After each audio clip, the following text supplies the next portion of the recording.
service. When it comes to your jewelry needs, visit us at South Point, Grand Island, and the Outlet in downtown Lincoln. Visit us today at SauterHeyman.com, and thank you for your continued trust after all these years. Hey there, this is Paul Scheel, owner of High Electric. I want to thank our friends and loyal customers and introduce High Electric to those looking for a new electrician.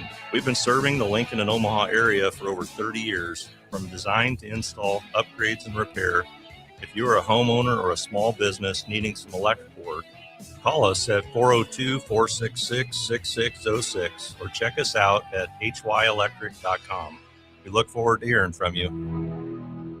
Nebraska State Veterans Homes are here to serve veterans, their spouses, surviving spouses, and Gold Star parents. Join your fellow veterans and their families at one of our homes in Bellevue, Kearney, Norfolk, or Scottsbluff. With a sliding scale to determine your financial contribution, an excellent clinical team, and plenty of fun activities, our homes are the perfect retirement choice. Learn more at veterans.nebraska.gov/homes. Sponsored by the Nebraska Department of Veterans Affairs, aired with the Nebraska Broadcasters Association and this station. This is how we do every day. We be grinding, and if you want to come and text us, if you love them enough to turn off your music and pretend like their music is your music. This is Mommy's jam.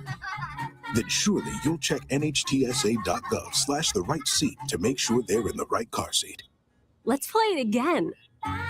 Check today at nhtsa.gov/the right seat. Brought to you by the National Highway Traffic Safety Administration and the Ad Council.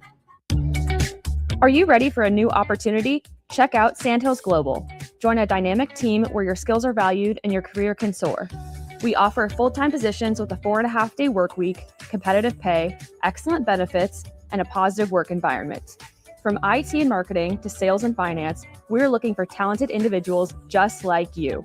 Apply today at sandhills.jobs and take the first step towards an exciting future. That's sandhills.jobs. Don't wait, apply now. This is Lincoln's home for sports talk on the FM dial. Also online at theticketfm.com. On the internet. KNTK FM Firth, 93.7 The Ticket. Start your Sundays off right with Jeff and Nicole Essink on Fitness Fanatics. Jeff and Nicole discuss health and wellness, how to achieve fitness goals, and more through the life of gym owners and gym goers. It's Fitness Fanatics from 9 to 11 a.m. on Sundays on 93.7 The Ticket and theticketfm.com. Are you tired of your usual barbershop experience? Stop into Scissors and Scotch today. I know what you're thinking. Drink during a haircut? Don't worry. First comes the precision cut from one of their experienced barbers, followed by your complimentary cocktail in their upscale lounge. Scissors and Scotch blends your old school barber feel with your favorite watering hole. And now you can earn $10 off by simply mentioning the ticket. And if you're an existing member, still mention the ticket for an exclusive offer. Offer valid at Lincoln location only. Scissors and Scotch, located just south of 30th and Yankee Hill, and online at lincoln.scissorscotch.com. It's been a busy day in sports. A lot has happened while you were up to your eyeballs in work. Catch up on what went down in Nebraska athletics, college sports, and your favorite pro sports leagues. This is Late Night in Lincoln live on 93.7 The Ticket, sponsored by Canopy Street Market. Here are your hosts, Harrison Arens and Derek Pearson.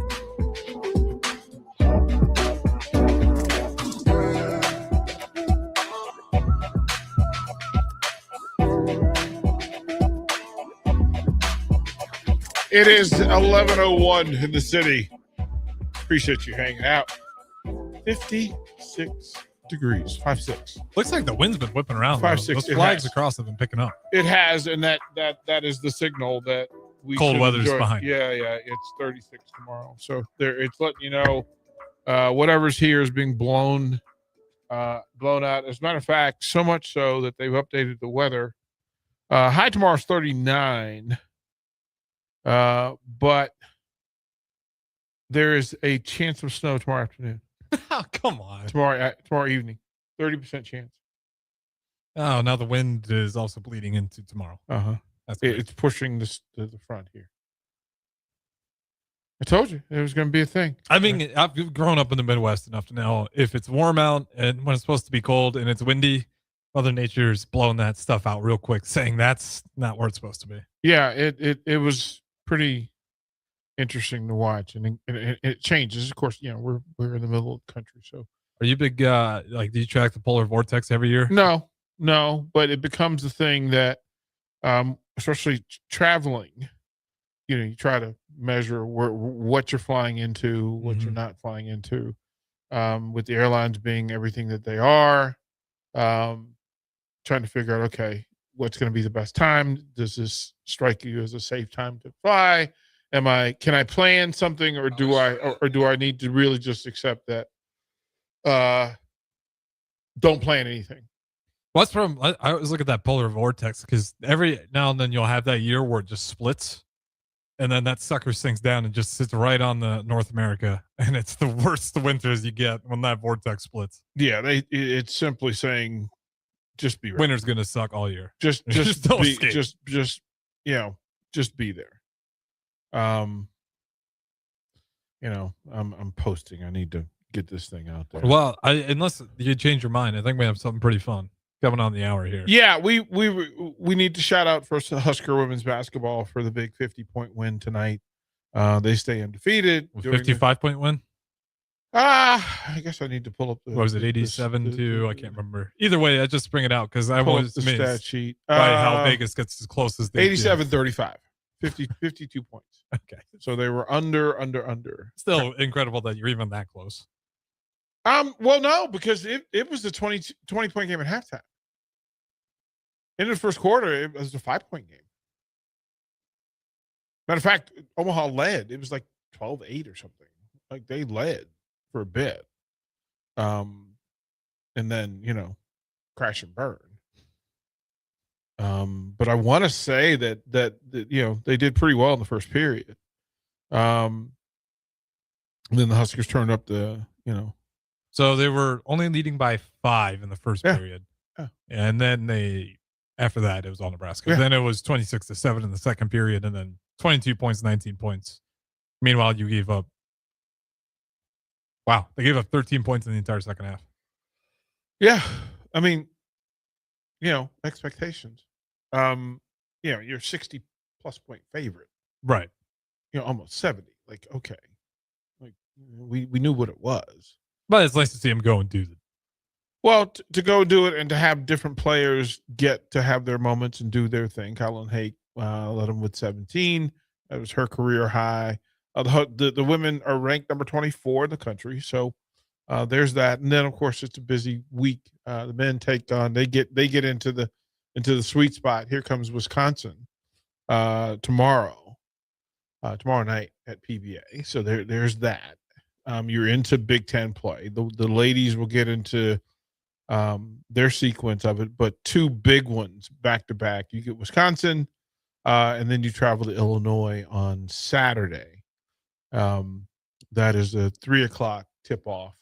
We'll have post-game show after Army Navy here on the ticket.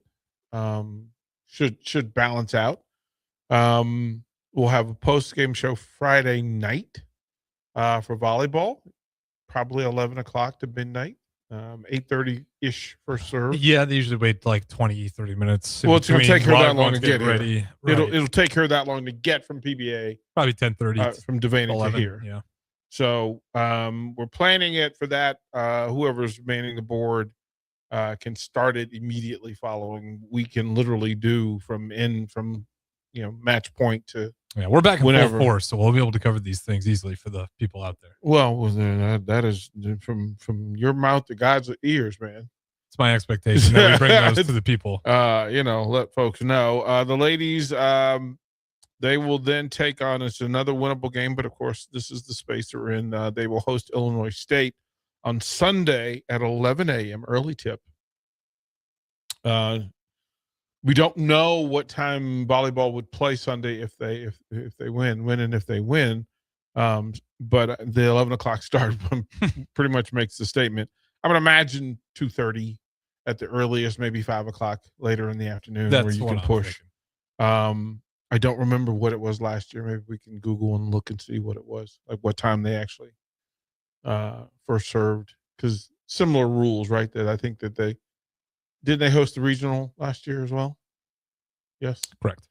Right. So we should be able to at least point of reference, and then also it depends on who the other teams left playing are, because you want to get their regional folks in. The ladies will play Illinois State Sunday, and then they will have the week off. They'll play Cal Baptist next Sunday, the 21st. That's here at PBA. And then after Christmas, they'll take a break to the 29th, and then Southern California and Iowa will come here. Actually, Southern California will come here, and then they'll go to Iowa on January 1st on New Year's Day. So as the rest of the planet is traveling back from Vegas or sleeping in and recovering, there'll be some playoff football on and some bowl games on. So there's plenty to do in the space. Okay, so we wanted to lighten the mood and the load a little bit, and it was heavier than expected today. Me and Raph had a full-on therapy. Well, not therapy, but a lot of opinions came in on Husker football. Not apathetic yet, so that's a good sign. Well, but I mean, again, we gave a lot of hours. We don't have to do it anymore. I think people are good. Listen, it was nice. We got to have shout out Pete Ferguson. We had listeners we had callers in all the way out there in Mexico City. People were chiming in, and then it was cool for Estefa's family down there. They were all at a party sitting there. I don't think it was Mexico City. Maybe it was, but they're all around a cell phone watching 93.7 The Ticket. So that was cool this afternoon. Pete bringing those people in there, knowing that we had a whole party out there in Mexico watching 93.7 The Ticket. Well, we had a different experience out here at the mill. That hour was awesome. We had a different group. We had the young men and women who were preparing their presentations for the march, and for a lot of them, they've been rehearsing and practicing. And there was some anxiety in the room, and you have to sometimes read the room, and it wasn't expected, it wasn't planned. But then, so I just sat down and talked to them. Mm-hmm. And this is a great group. I was in tears, to be totally honest. I was sitting there in tears watching them perform. The pride in them presenting it, them telling the stories, and identifying heroes, and they were relying on each other and leaning on each other. One young lady, she broke down in tears, and she goes, I've never cried happy tears like this before. Because you're trying to find yourself in this space, and there's some that are trying to get comfortable speaking in public, and that it's the thing that you want to do, but getting comfortable being uncomfortable, especially at that age. I want to say they were 10, 11 years old. Yeah, I mean, that looks about right. These were not the older kids that will also participate in the march. This is the younger group, and they were out of their comfort zone. Kids from all over the place, different cultures, different diversities, and Elizabeth got over it because she hopped on air. Well, her sister was also here. Okay. And she's kind of the leader of that group. I think she's the oldest of the she looked calm and collected. I'll give her of the people that were there. Her younger sister, they're both brilliant on just being in the space and identifying, and they kind of went through the alphabet and identified different people that need to be highlighted and stories to be told. But each of them giving a little bit of themselves. And so it was kind of cool just to sit out there. And that's cool. They came back and they all walked past the window and they all waved. Well, I don't know what the woman's name was, but she was out there. Pete was out there. They gave big waves, and then all of them walked through as well. It was nice. It must have went well because they seemed to be in a good mood. Well, I mean, you have to love on kids. Yeah. And it was an opportunity. I mean, Pete, Luke came down from the mill. We kind of identified people as superheroes and how they should carry themselves and what we want from them. And we gave some code words, some superhero code words that we could use around each other to identify that we recognize another superhero in the space. So that was kind of cool to be able to do that. And then they went over to PBA and watched the girls be dominant. So that was necessary. It was good for me. And then Pete kind of checked in later and said, "My goodness, what a thing it was that we did here." And I shout out to Pete because Pete puts that stuff together, identifies the young scholars, is the director and North Star of all this stuff. So it's just really cool. He's installed a lot of hope in me just looking at the people he brings in. Yeah, it is a rock star sort of collection, a League of Superheroes. And it was just kind of cool to have them lean on. They were very curious about the radio station and the mill and, how I got here and all those things. So, it's just good sometimes to watch young people and you go, yeah, they're going to get it right. We'll get in our own way, but I think it just looks awesome when the room's like that. yeah, Full room. That was a room filled with really bright minds. Mm-hmm. So there's that. But yeah, I was telling, there are a couple of things that happen, and this is Army Navy week, and I married into a Navy family, but I also have Army and Navy all around. I have kids that played for me who are now officers in every branch. So you kind of you're just loyal to everybody in the space. But the pranks of college athletics and specifically of college football, I think the North Star of all of that is the stealing of the GOAT between Army and Navy. Mm-hmm. You capture each other's mascot and then you deliver them back to them the morning of. And then there's tons of videos and prank videos that are made and pretty cool stuff. And I think that's the best. That is the best ongoing tradition in all of college sports. So when people talk about best rivalries, it's Army Navy because it is the one that unites the country. Everybody picks a side, and everybody's involved in it in some way, shape, or form. Well, you got the armies there, the Army and the Navy actual members that are serving. Oh, they will beat you for calling them the armies. Well, Army and Navy. They will cadets and otherwise. You have to be real specific. That's why I'm not over there. Yeah, you have to be real specific. And I leave that. It's like frats. Especially black frats. I leave them alone. Because there's a code speak to it and how you identify and speak to it and how you honor them. Well, I'll just sit back and enjoy the spectacle. Yeah, because there's a lot that goes on. The pageantry of it all, when as they enter the stadiums, and all through tradition, they exchange members of each academy. Of course, there's military leadership there of the highest accord.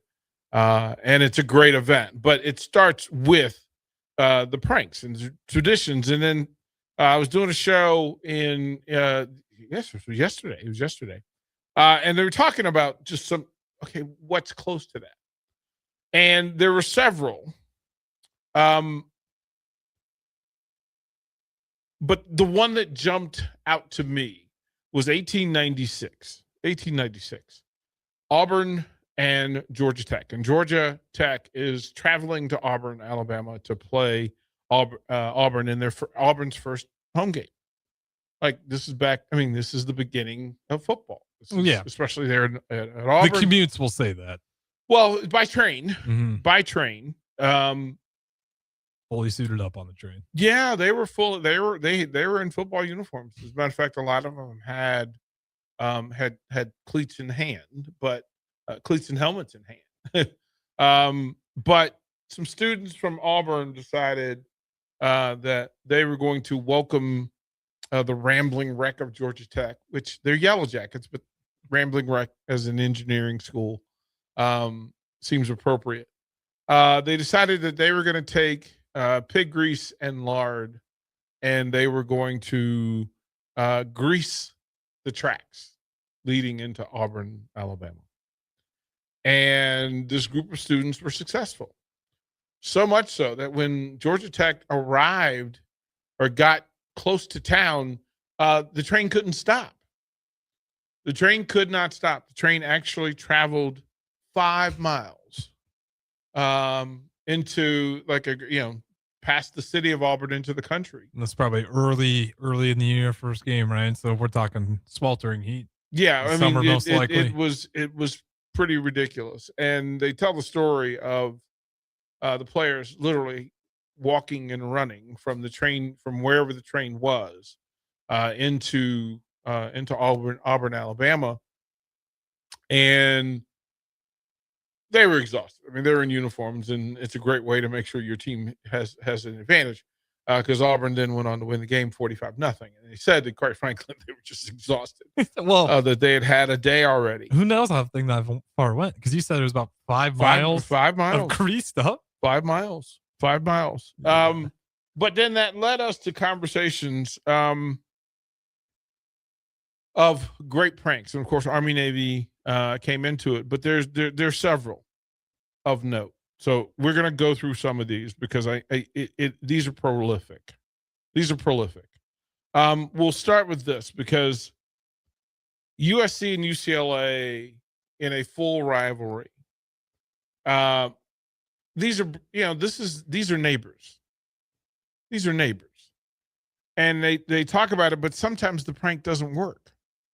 In this particular case, UCLA students tried to drop 500 pounds of manure on USC's Tommy Trojan, and the students protecting him.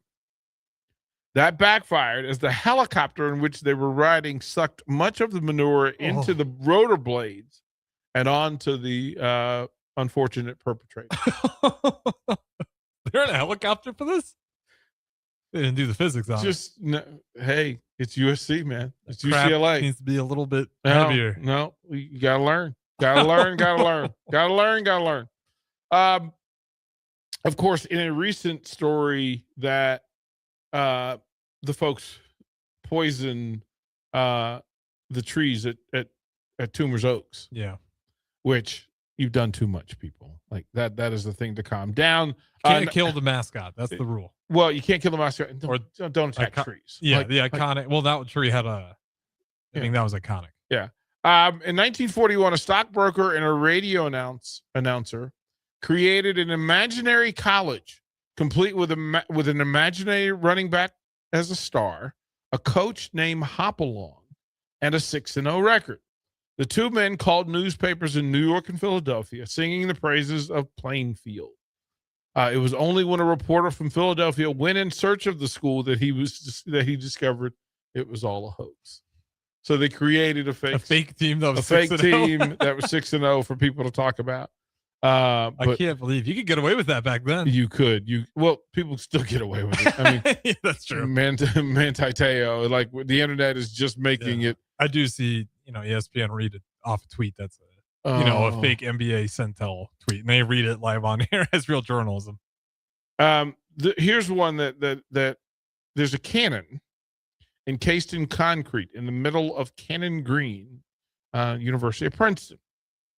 The piece itself has quite the history, as reported. It was used by Hessian forces around Trenton, New Jersey, and then in defense of New Brunswick as the Revolutionary War happened. Eventually, it wound up muzzled down in the green in Princeton. In 1875, a band of Rutgers students spent hours trying to steal the cannon from their rival school, then transporting it triumphantly home to Rutgers. Unfortunately for them, it was the wrong cannon. That's a lot of work. Didn't we read a story about someone trying to steal a cannon? Once again, they tried again in 1946. Rutgers attempted to steal the cannon from Princeton. This time with an ingenious idea of tying a chain to the back of a pickup and trying to pull it out of the ground. This resulted in pieces of truck flying everywhere and no cannon for Rutgers. The concrete serves as a major deterrent from this point forward. Well-built cannon. Yeah. Some of these are spectacular. We'll go deeper into it.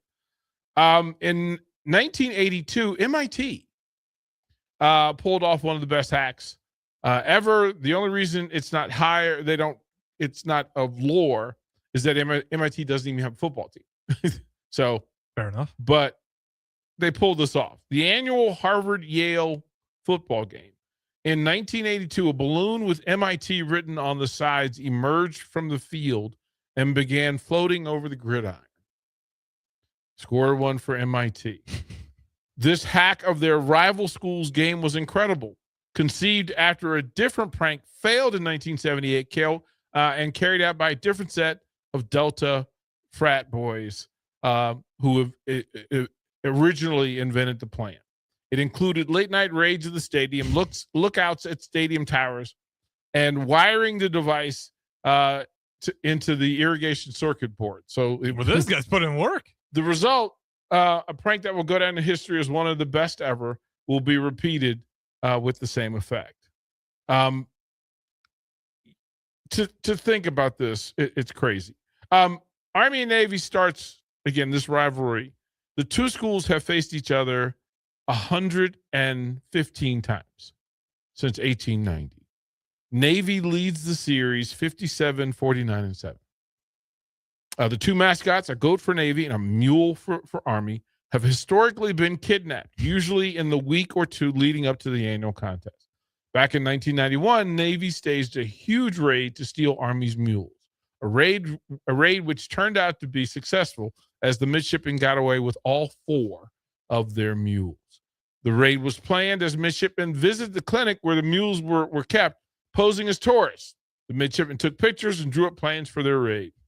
Taking live mascots out from under the nose of Army is a bold move, one that could only be pulled off by another group as skilled in that same subterfuge. Navy's pulled off a good one, and it's there. Now, you think of the game, Stanford Cal, the band's on the field. One of the great rivalries. And it left people feeling some sort of way. Now, Cal and Stanford are two of the smarter academic institutions. But here's the thing. If watching the play does, as they say, this thing, that when Kevin Moan found his way into the end zone for the impossible kickoff return to win the contest for Cal, the story didn't end there. The staff of Stanford's school paper, the Stanford Daily, pulled off one of the best pranks in history when they released a special edition of Cal's school newspaper, the Daily Californian. The fake edition of the Cal paper bore such headlines as "Bears Shocked and Appalled," "Decision Stuns Joe Cap," and detailed how the Bears actually lost the game 20-19 due to an NCAA ruling that Moan was down on his way to the end zone. The papers were distributed on the Cal campus, and the perpetrators just watched as it wreaked havoc on the student That's bodies. a great one to sit back and just kick your feet up. Just kick your feet up and just laugh hysterically. That's a beautiful one because you can get away with the people watching too. I mean, just watch the chaos without leaving the crime of the scene. Just there, man. So good. All right, we'll take our first break. We have more. There's like 20 of these. Okay, good. So we're going to go through these when we get through. Is anything beating the train yet? Just so we have some sort of idea. Well, traditionally, yeah. No, there's some. There's some. Okay. Yeah. There's one that is actually pretty bad. All right, we'll find out what it is. Late Night in Lincoln, DP, Harrison Arts. This holiday season, give the gift of good taste with a gift card from Valentino's. During double discount days, double your discount from $5 to $10 free with a $50 gift card purchase. Valentino's handcrafted pizza has been a family favorite for generations, and our gift cards make the perfect holiday gift. And right now, during gift card double discount days, when you buy $50 in gift cards, get a $10 gift card free. Happy holidays from Valentino's.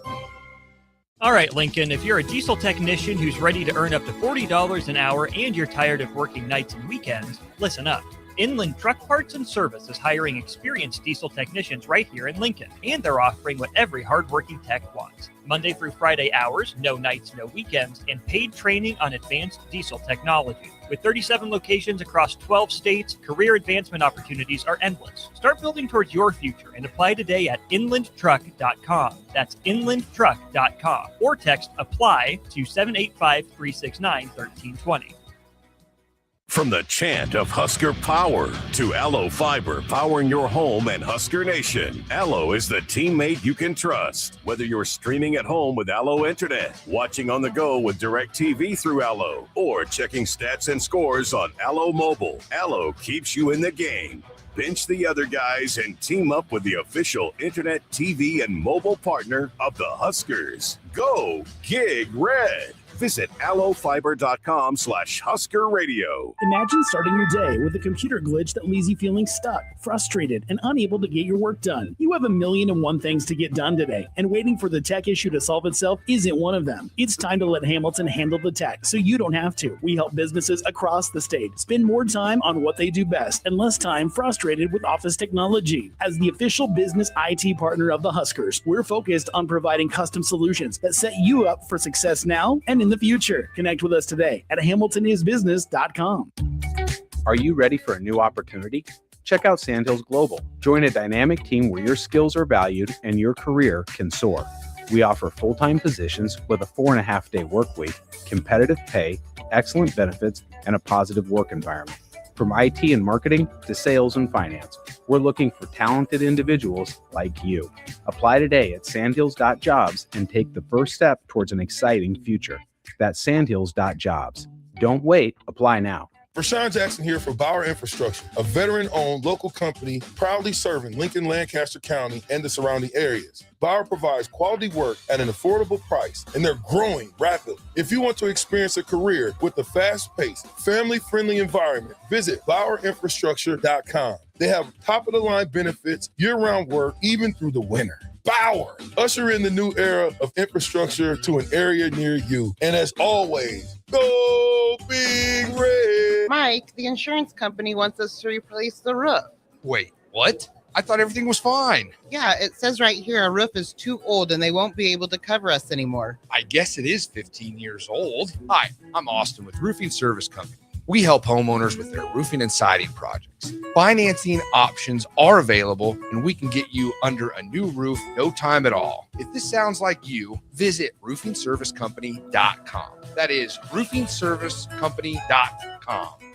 This holiday season, bring home a tradition that tastes like celebration. Beatrice Bakery's world-famous fruitcake, baked in the heart of Nebraska with rich, golden batter, real cherries, pineapple, crunchy nuts, and a splash of old-fashioned goodness. It's moist, flavorful, and crafted the same way for generations. It's the fruitcake that turns skeptics into believers. Find Beatrice Bakery fruitcake online at grandmasbakeshop.com or at your favorite retailer, and make your holidays deliciously unforgettable with the help of Beatrice Bakery's world-famous fruitcake. Select Plumbing and Utility has been serving Lincoln and the surrounding area for 14 years, and they're not slowing down. Select Plumbing and Utility handles all your plumbing needs, from faucets and water heaters to full renovations, and they can even help with your heating and cooling needs. They're also Lincoln's underground experts, repairing and replacing broken underground water and sewer lines since day one. Contact Select Plumbing and Utility today at 402-560-6197, assuring excellence in every situation, opportunity, and challenge. That's 402-560-6197.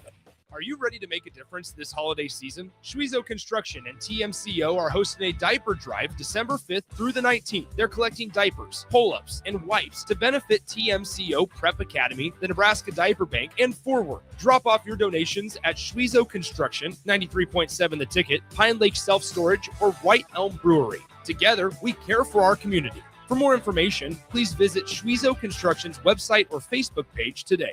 Stop by Hampton Inn downtown Lincoln's grand opening on Wednesday, December 10th, 4 to 7 p.m. They'll have giveaways, prizes, and a chance to explore their brand new space in the heart of Lincoln. It's a grand opening of the Hampton Inn downtown Lincoln on Wednesday, December 10th, 4 to 7 p.m. Back to Late Night in Lincoln live on 93.7 The Ticket. Here are your hosts, Harrison Arens and Derek Pearson.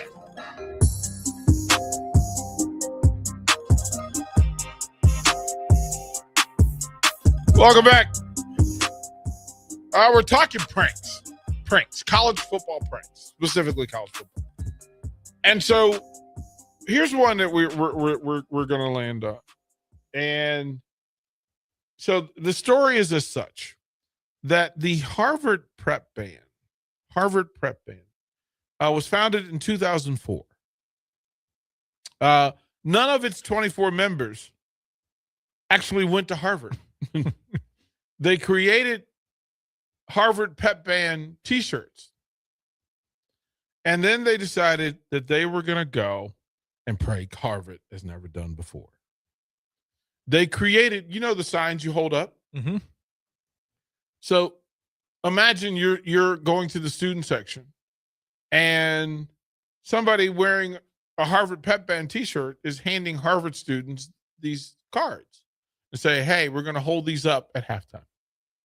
Right? Okay. Hold up the white to you, so the color will be on the other side, and what it will say is they suck. So they get to the game, and the band's playing, and it's the usual Harvard versus Yale, and the entire section waits in anticipation. Except when they hold up the cards. And again, people haven't looked. Yeah, they just thought. Well, at that point, you're only gonna have so much of the card. It's gonna be hard to decipher, anyways. It says, well, they held it up, and it said, "Harvard sucks." And they all proudly held it for all how held long? it up without knowing. How long is the question? Without knowing, right? So as the story is told, as the story is told, the cover was almost blown because somebody gave the signal to raise the cards, and the Harvard fans did what was told,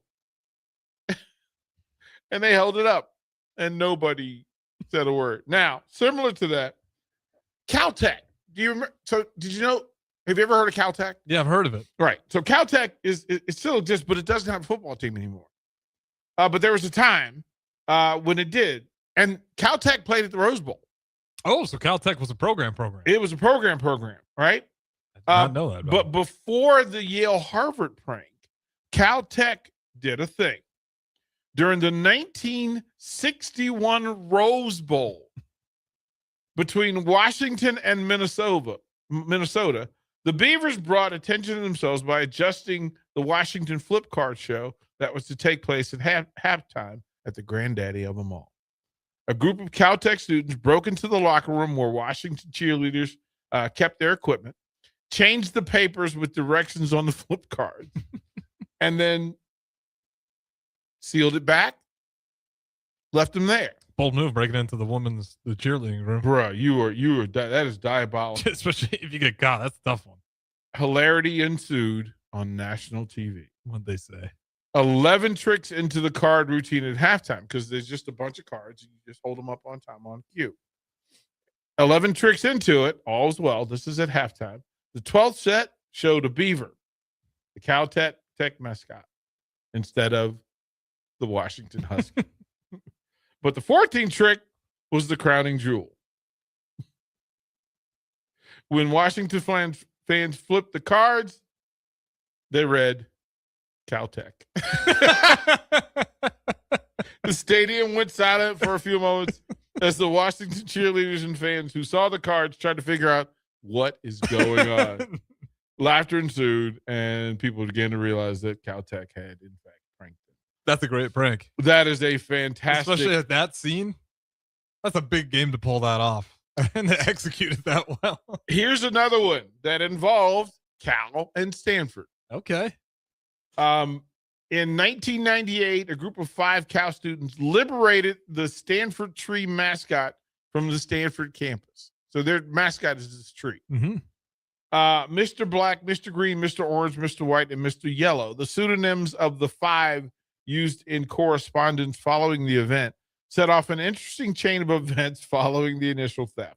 Police and school administration treated the event as a major incident, and police treated the event as a felony. Oh. The tree was paraded in front of cameras blindfolded, much like a hostage. They blindfolded the tree. And letters were written to the 5 supposedly from the tree, talking about how wonderful the world outside Stanford was. Eventually, after pressure from the administration of the 2 schools and heat from the law enforcement officers, the 5 decided to return the mascot to avoid any more serious repercussions. After its return, the tree was shredded at halftime of the game between the 2 rivals due to contamination. So they ended up having to kill. They put down their tree? They had to put down the tree. Wow, you get the you had to put down the tree that went through hell. You get it back and you murder it in front of everyone. You had to put down the tree. That's what that is. The blindfold on the tree is hilarious. Like, if you're the police, come on, you make that from a felony to a you just that's a you go warning. all in, right? That's hilarious. You go all in. There has been some people on the police force that were like, come on now. Like, this is, are we really doing this right now? There's another one that says that, okay, so we're gonna have to play this at some point because there's a whole audio file of them explaining a hoax against LSU. Tulane hijacked Mike the Tiger. How long is the audio? Who's a real Bengal tiger. Now, you kidnapped a Bengal tiger, bro. This is crazy. And they talk about it through all of this, that going back to the Auburn, I was asking how long the ride was. And they have a picture. They have a picture of the Caltech one, of the Harvard one, saying we suck. Okay. They have a picture of, you can come over here and see it. There's a picture of the Yale football players on the sideline looking across at Harvard, and then they've held up the sides of placards saying we suck. And oh my goodness. So there's another one here. USC Sigma Nu pulled what was called the greatest prank in the rivalry's history. A few minutes before Clemson football players entered the field for pregame warmups, a group of Sigma frat members ran onto the field, jumping up and down and cheering in football uniforms that resembled the ones worn by Clemson.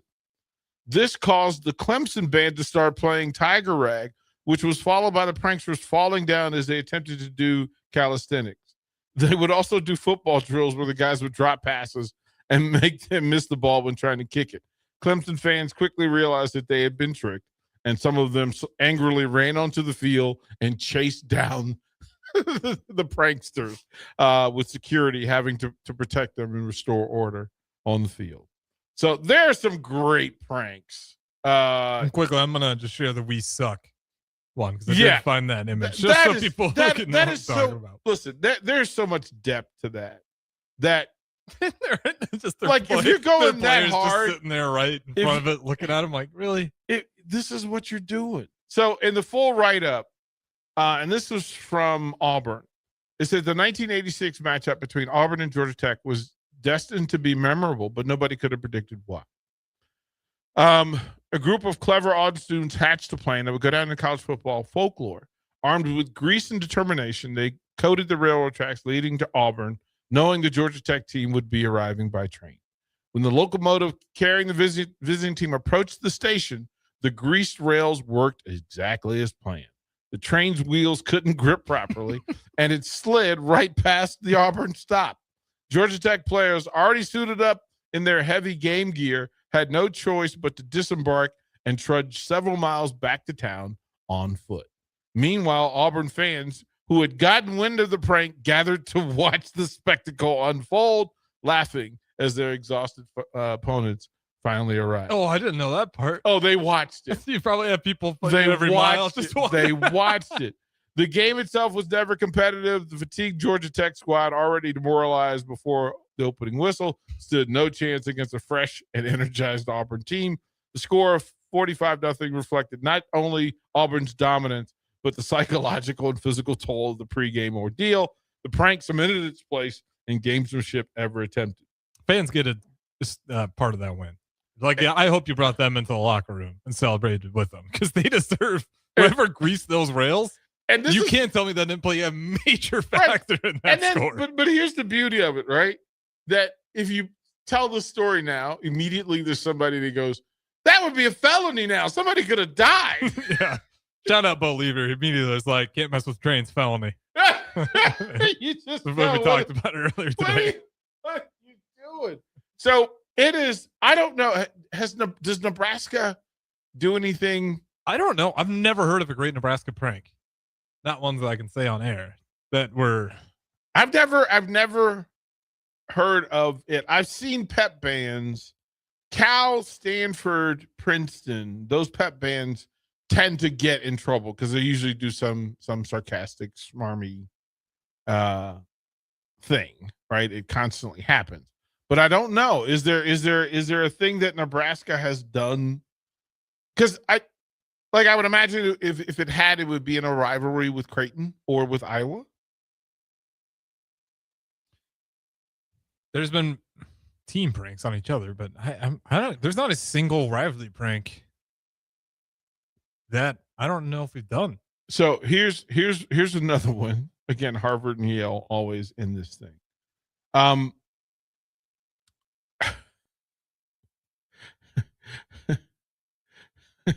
Okay.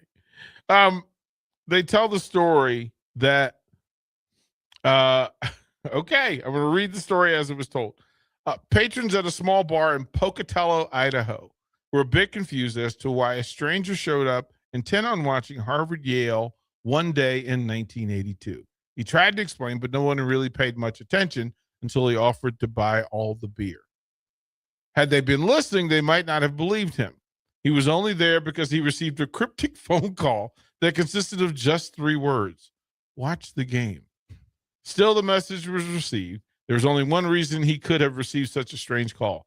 After 4 years, plans for an elaborate prank he had helped design as a part of a group of MIT students, to this day willing to identify them only as the Sudbury Four, had been put into motion. The mission: bury a weather balloon beneath the grass at Harvard Stadium and then inflate it during the middle of the game. What? By the time the game was over, he was the one drinking for free. That Saturday, so they were telling the story. There's a third school who was involved in this thing. Of course, that's MIT. So they wanted to make sure. The balloon prank required so much planning and technical know-how that it had to go down as the greatest prank in college sports history.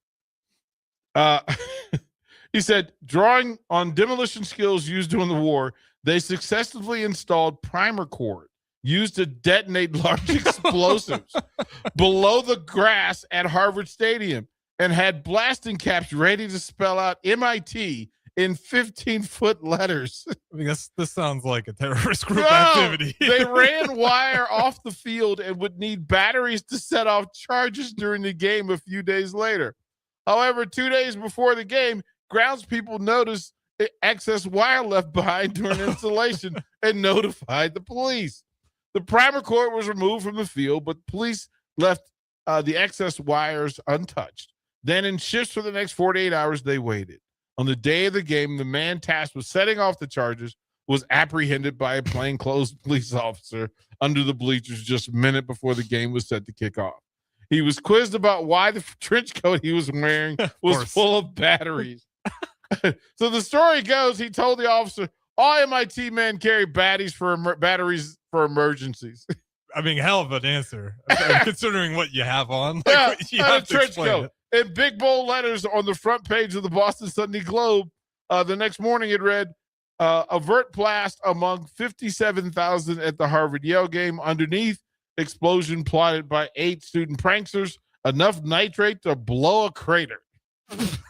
All right, I take it back. I know it failed. That's number one. That is. Police said Harvard officials decided whether they want to press charges, and a sign of the times, they passed. However, several members of the frat were expelled from the school for the term. They were allowed back in. For decades, the tale was passed down from class to class. There were various ideas and attempts over the years to finish the mission, but none of them succeeded. Eventually, that's how the Sudbury Four were inspired to come up with a new plan. We will go to break, and when we come back, we will give you that plan. We will close it out when we In come every back. office, there's 2 types of people. There are those who bring in bagels and those who eat the bagels that someone else brought in. Everybody likes the first person. Be that first person. Weekday mornings at 7:30, you have a chance to win a business box of bagels from Bagels & Joe. All you have to do is shut up, Sipple. 2 questions for you, 2 for Sip. Win, and the bagels are yours. Lose, well, you don't want to lose. You lost Monday, you lost Wednesday, you're a loser. Shut up, Sipple. Weekday mornings at 7:30, brought to you by Bagels & Joe. Are you ready to make a difference this holiday season? Schwiezo Construction and TMCO are hosting a diaper drive December 5th through the 19th. They're collecting diapers, pull-ups, and wipes to benefit TMCO Prep Academy, the Nebraska Diaper Bank, and Forward. Drop off your donations at Schwiezo Construction, 93.7 The Ticket, Pine Lake Self-Storage, or White Elm Brewery. Together, we care for our community. For more information, please visit Schwiezo Construction's website or Facebook page today. It's basketball season, and Salt Mine City is your pregame and postgame headquarters in the Haymarket for craft beers and great food. Get ready for the game with their big, fatty 7-ounce hamburger or try a Reuben sandwich served on Blackstone rye bread. And don't forget their beef or chicken nachos with guacamole, sour cream, jalapenos, and more. Wash it down with one of their 12 beers on tap, including the popular Single Axle Light American Lager. Salt Mine City, your basketball headquarters, now open at 2 p.m. Monday through Thursday and 11 a.m. Friday through Sunday at 8th and R. Rico here with HIS Auto Care at 70th and Van Dorn, letting you know HIS is a great place to bring your vehicle for service. With superior service bumper to bumper, we'll treat your vehicle like it's your mother's. Doesn't get any better than that. So call 402-488-8934 and HIS Auto will make you glad you did. 5% off, mention this ad, and for sure your mother will be proud you called. 402-488-8934, HIS Auto Care, 70th and Van Dorn. God bless you. Big value and big flavor meet at Wings and Rings, thanks to the all-new Delicious Duo Combo. This is the one you've been waiting for. Get one half-sized appetizer and 2 entrees with a side for only $19.99. Bring a friend for the best deal in town on any day of the week, during game time, or whenever the heck you want. Their made-to-order wings and chicken sandwiches are waiting for you at their 68th and O and 40th and Old Cheney locations. Stop by Wings and Rings and celebrate every day with the best meal deal in town. Ticket listeners know a dream team when they see one. At Applied Connective, we've been in the game for 20 years and have developed a team of world-class leaders in all things IT. From cybersecurity and Microsoft products to physical security, audio, video, infrastructure, business phone systems, and anything in between. We'll help you leverage technology to become your most secure, efficient, and profitable. Head to our website to check out real reviews and testimonials and sign up for a free tech consultation. We can show you where you might be vulnerable, inefficient, or overspending. It's a game changer, and it's totally free. Claim yours right now at appliedconnective.com. Hi, I'm Steve Carper for O Street Carpet. For Christmas, we're doing everything possible to help you spruce up your home without making a dent in your holiday budget. If you need new wood flooring, new carpet, ceramic tile, vinyl, area rugs, or custom blinds, you want to shop at O Street Carpet. We offer 12-month same-as-cash financing, Lincoln's best selection in stock, free in-home measuring, and we'll install it right away. 1732 O Street. We want to make you a customer for life. Load up on meat and more this spring at The Mercado by Certified Piedmontese with great selections of T-bones, tomahawks, ribeyes, filet mignon, brisket, sirloin, and so much more. The Mercado has locations at 84th and Havelock, 30th and Yankee Hill, and now 85th and Old Cheney in Lincoln, where you can have $2 draft beer every Thursday night from 4 to 8 p.m. and half-price espresso drinks on Fridays from 8 a.m. to 2 p.m. Get to the Mercado today for the best meat in town. Imagine starting your day with a computer glitch that leaves you feeling stuck, frustrated, and unable to get your work done. You have 1,000,001 things to get done today, and waiting for the tech issue to solve itself isn't one of them. It's time to let Hamilton handle the tech so you don't have to. We help businesses across the state spend more time on what they do best and less time frustrated with office technology. As the official business IT partner of the Huskers, we're focused on providing custom solutions that set you up for success now and in the future. Connect with us today at hamiltonisbusiness.com. Hi, my name is Molly Party. I'm a realtor with MP Dodge Real Estate. I'm a newly licensed agent and considered numerous brokerages before deciding on MP Dodge. I chose the company that gives me the most support in my new career, plus guidance and encouragement along the way. MP Dodge has a unique mentoring program for new agents. It's helped jumpstart my career and has a supportive management team and administrative staff. So if you're contemplating a career in real estate, look no further than MP Dodge. It will be the best decision you make. Back to Late Night in Lincoln live on 93.7 The Ticket. Here are your hosts, Harrison Arens and Derek Pearson. Okay, so we're going through pranks, and we've gotten to the point. The Sudbury Four, they rented a house together in Boston, in a suburb of that name, about 20 miles from MIT. No particular reason. One day they came up from school, and there was a box full of weather balloons that had been purchased at a surplus store. Dining room table consisted of 4x8 piece of plywood that was supported by cases of beer. It was at that table that they came up with the idea to deploy one of the weather balloons during the Harvard-Yale game in 1978. They fleshed out the concept more and decided to design a device that would allow them to inflate a balloon from beneath the grass during the middle of the game. As we worked on this thing, the table would get lower as we drank the beer, a member of the four said. And every now and then we'd go make a beer run and replenish the height of the table. All four of the graduates at this point were either pursuing grad or additional undergrad degrees from MIT. Once they came up with the blueprints, they cobbled together parts from wherever they could, a motor from one of their mother's electric can openers, contact points from a 1967 Ford Mustang, and more famously, a piece of leather motorcycle jacket to create a piston seal. These guys are also coming back from World War II. Yeah. Put that in perspective about their later, engineering skills. Later, right? Yeah. So they were able to successfully install the wiring they needed. The last step would be to dig a hole 3 feet deep, drop the device in it, and attach the device to the wiring. Once they laid the grass back over it, it would be almost good to go. But when they returned to the stadium to execute part of the operation, there was a tarp over the field to protect the grass from the rain. A Harvard police car parked near the field, and security guards were on duty. The plan was foiled. 4 years later, 1982, the four had gone their separate ways, but the idea to deploy was still inside their heads. I think there was a group of us sitting around, and we talked about it from time to time. Well, why don't we go do it? Finally, junior year, the fall of 1982, they said, let's just do it. We just got to do it. It's now or never. Harrison has the picture of these four. It is the thing, right? They set up the responsibilities. There's one minor scare. As a civil engineering major, Chris Kennedy was tasked with digging on the field. And when he was out there one night, when a police car rolled up to the open end of the horseshoe-shaped stadium, if you stood up, you cast a shadow 100 feet. So I'm just laying on the field, my heart pumping, and the cops stayed there for what seemed like 30 minutes. They get all this done. November 20th, 1982, Cal lateraled the ball 5 times on a kickoff return and avoided Stanford's ban to score the touchdown. We talked about that. Wary of what happened in 1948, police got involved and expulsions were handed out, and the members kept a tight lid on their plan. Go forward. This time, they did it. 7:45 left in the second quarter. just as Harvard scored a touchdown. The black weather balloon with MIT written all over it, with light in white lipstick, emerged from the earth near midfield by the crimson sideline. It grew and grew until it reached about 8 feet in diameter. At least one Harvard police officer pulled his gun. Finally, it popped, releasing a puff of white powder that looked like smoke.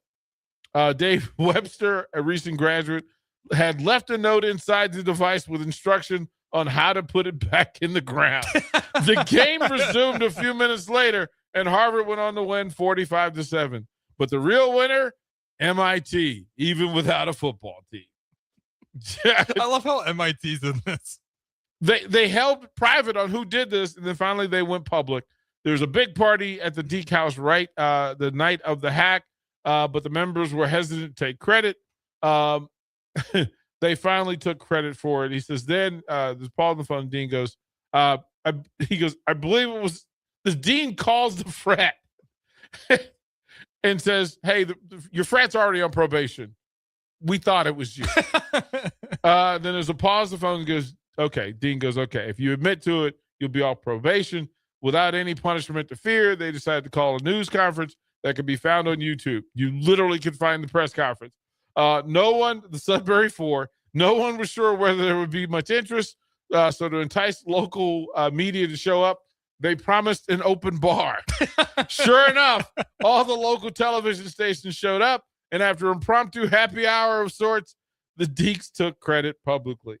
At the next alumni dinner, members of the 1948 got together for the first time in 34 years, showed up at the house unannounced, and presented the actives with a plaque. It read, "Thank you for completing the mission." That's got to be the best prank. I showed it on the stream for you as well for that. I think it's glorious watching all the coaches and players just look at it perplexed. Well, I guess you now have your clip. Pretty easy. Here's one final one. Prank that from Texas to Texas A&M. Do you know why Bevo's name is Bevo? No. The previous year, Texas A&M won 13-0. they stole the steer and branded it 13-0. To make light of it, they added a dash in the middle, and it became Viva. A little bit of history on the way out the door here. Yeah. All right. We'll see you guys at 6 o'clock in the morning for early break.